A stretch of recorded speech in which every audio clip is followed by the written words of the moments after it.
Combien de fois on écoute le rapport des espions qui nous disent qu'on ne peut pas y arriver, que ça ne marchera pas. Des espions physiques ou spirituels. Voici comment, aujourd'hui, on écoute le rapport des espions. On écoute le rapport des espions quand on écoute l'esprit d'incrédulité qui nous souffle à l'oreille. Quand on tend l'oreille pour cet esprit d'incrédulité qui nous force à douter de la promesse, on écoute le rapport des espions. On écoute le rapport des espions quand on écoute le rapport du médecin. Quand on écoute le rapport du médecin qui dit « c'en est fini, il te reste 3 mois à vivre, ton cancer il est stage 22 ».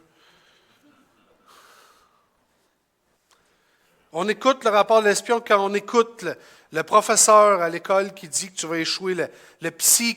Peu importe, chaque fois qu'on prend une autre parole au-dessus de la parole de promesse de Dieu, on écoute le rapport des espions.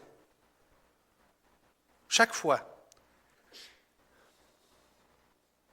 Quand Dieu dit « je souhaite que tu prospères », puis qu'on écoute la parole qui dit « tu vas échouer », on écoute la parole de l'espion. C'est notre situation.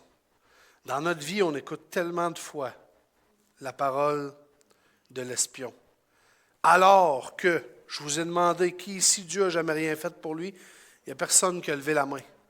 Nous tous, on pourrait témoigner dans une bonne journée de tout ce que Dieu a fait pour nous.